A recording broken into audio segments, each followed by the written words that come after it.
di podcast Latsar CPNS. Bersama saya Min dan rekan saya Cuki dan saya Dewi. Hari ini kita akan membahas tentang korupsi dan pencucian uang. Dua kejahatan yang sering berjalan beriringan. Kak Jufri, tahu korupsi? tahu dong Bumi? Pernah korupsi? Tidak. Menurut Kak Jufri, apa itu korupsi? Korupsi adalah perbuatan melawan hukum yang merugikan keuangan negara untuk memperkaya diri sendiri maupun korporasi, Bumi. Jadi korupsi itu tindakan pidana ya? Ya, Bumi. Pidana. Oke. Untuk korupsi sendiri pasti kan ada beberapa nih kejahatan atau tindakan. Itu apa saja tindakan korupsi itu? Betul. Korupsi ini dibagi atas 7, Bumi. Yang pertama adalah kerugian keuangan negara, yang kedua suap menyuap, yang ketiga pemerasan, yang keempat perbuatan curang, yang kelima bentuk kepentingan dalam pengadaan, dan yang terakhir adalah gratifikasi. Banyak tindakan untuk korupsi ini.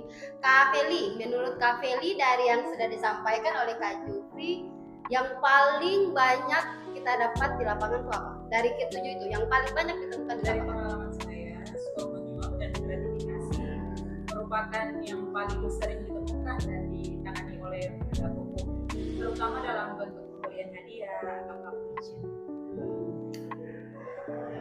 Suap menyuap ya yang paling sering ditemukan. Nah, tepat sekali, itulah kenapa kita sebagai ASN mempelajari nilai dasar ASN, yaitu berakhlak. Nah, khususnya akuntabel, mengingatkan kita untuk transparansi dan bertanggung jawab atas setiap keputusan dan tindakan yang kita lakukan. Sekarang kita bahas tentang pencucian uang.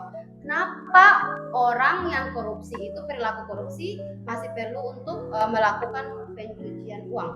Menurut Kak Jufri itu kenapa? Baik. Uang hasil korupsi biasanya disebut dengan dirty money atau uang kotor, Bumi, karena seharusnya ilegal. Kalau langsung ditransaksikan atau dipakai, uang hasil korupsi biasanya langsung mudah terendus oleh aparat penegak hukum, Bumi. Makanya perlu dilakukan pencucian. Seperti itu ya. Untuk tindakan pencucian uang itu kan pasti ada prosesnya, Ya, tahapan-tahapannya. Itu tahapannya itu apa saja, Kak? ya itu ada 3. Yang pertama adalah plasemen atau penempatan. Biasanya uang hasil kejahatan ini dimasukkan ke dalam sistem keuangan, misalnya disetor ke rekening bank. Yang kedua, layering atau pelapisan. Uang dipindah-pindahkan lewat banyak transaksi supaya sulit terdeteksi. Dan yang ketiga adalah integrasi atau penggabungan. Biasanya uang yang sudah bersih secara administratif diputarkan lagi ke perekonomian, misalnya dimasukkan ke investasi, Bumi. Oh, seperti itu ya. Ada 3 tahap itu ya. Tapi pasti kan kita akan ketahuan ketika melihat orang ini dia melakukan pencucian uang atau tidak. Pasti kan ada tanda-tanda nih, tanda-tanda seperti apa yang kira-kira bisa kita identifikasi dari orang itu ketika dia melakukan pencucian uang. Menurut Kak Feli lihat seseorang itu lagi pencucian uang itu dari mana tanda-tandanya? Jika kita perhatikan ya mungkin ya, gaya hidup yang tidak wajar dibandingkan dengan penghasilan. Gaya hidup yang tidak wajar. Ya, Mungkin kata orang bapaknya tidak sesuai dengan kemampuan. Apalagi Kak? Selain itu apa lagi? Ya, biasanya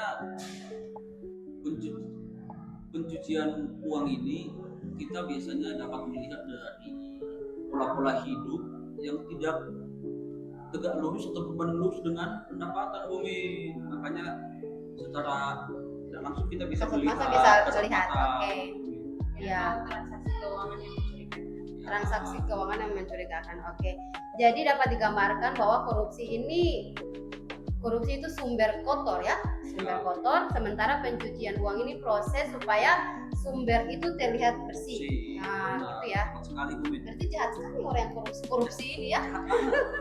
Jahat sekali. Oke. Sekarang kan kita sebagai seorang CPNS kita belajar tentang korupsi dan pencucian uang. Ini menurut kakak berdua apa alasan sampai kita ini diminta untuk mempelajari materi ini? Menurut Kak Jufri kenapa? menurut saya kenapa kita harus perlu dan wajib mempelajari hal ini, karena kita sebagai ASN merupakan garda terdepan dalam melakukan pengelolaan keuangan negara melalui pengadaan barang dan jasa yang sangat rentan dalam menjadi celah suap. Kak Feli, alasannya kenapa nih? Di dalam keuangan itu bekerja kita harus mengenal tanda-tanda bahaya Mengenal tanda-tanda bahaya. secara khusus dalam pengelolaan anggaran. Ya, kalau menurut saya memahami pola pencucian uang ini membantu kita sebagai ASN. Kedepannya kan supaya kita tidak terjebak menjadi perantara, misalkan kita meminjamkan rekening atau menandatangani dokumen tanpa kita sadari ini maksudnya seperti apa. Dan Jadi, jangan segan-segan untuk melapor. jangan segan-segan untuk melapor seperti itu ya. Oke. Karena kita tahu ancaman hukumnya pasti berat sekali ya. Kak Jufri, ancaman hukumnya seperti apa nih kalau kita berani korupsi atau pencucian uang? Baik. Yang saya tahu untuk ancaman korupsi biasanya mulai dari 1 tahun, 1 tahun, 1 tahun, guys, 1 hingga tahun, seumur hidup, seumur hidup. tergantung pasal yang dikenakan, dan ditambah denda yang biasanya mencapai miliaran rupiah. Dan untuk pencucian uang sendiri ancamannya juga bisa mencapai puluhan tahun, yang ditambah denda besar juga. Bisa seumur hidup di penjara gitu. Jadi jangan guys, pas sekali untuk hati-hati, jangan mencoba untuk korupsi. Kak Feli, menurut Kak Feli, tindakan pidana apa? Belum lagi dampak sosialnya kan. Dampak sosial. Kepercayaan publik bagi kita pasti menurun. Ya, gitu ya. Itulah teman-teman, banyak sekali dampak ketika kita berani melakukan tindakan korupsi. Jadi untuk teman-teman CPNS, hari ini kita pelajari agar kedepannya kita dapat bertindak dengan baik dan sesuai dengan hukum. Oke, Ya, dan jangan sampai anggaran yang seharusnya untuk masyarakat jadinya mengalir ke kantong pribadi. ya seperti itu ya. Oke, terakhir ini tips untuk kita para CPNS. Setelah kita mempelajari ini, menurut kakak boleh berikan tips untuk kita yang sebagai CPNS kita harus apa? Tips dari saya adalah biasakan menolak pemberian yang berkaitan dengan jabatan sekecil apapun. Laporkan jika terlanjur menerima. Ikuti juga pelatihan dan sosialisasi anti korupsi secara aktif, dan jangan hanya dianggap formalitas saja. Itu Bumi. Kak Feli? Kita harus mematuhi dan memahami standar operasional prosedur unit kerja masing-masing, dan jangan segan-segan untuk melapor jika ada sesuatu hal yang tidak sesuai. Nah, Kalau menurut saya, jangan pernah kita menjadi rekening penampung untuk pihak lain meskipun diminta oleh atasan, karena itu adalah modus yang paling sering menjerat orang yang sebenarnya tidak tahu apa-apa, seperti itu. Tips yang paling berharga intinya integritas. Itu bukan hanya slogan waktu laksa, tetapi kita harus menjadikan itu suatu kebiasaan di tempat kerja kita masing-masing.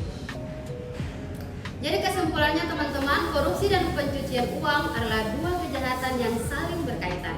Korupsi menghasilkan uang haram, pencucian uang menyamarkannya. Sebagai ASN, kita punya peran penting untuk mencegah keduanya, dimulai dari diri kita sendiri. Sekian, terima kasih podcast kita hari ini. Sampai jumpa di podcast selanjutnya.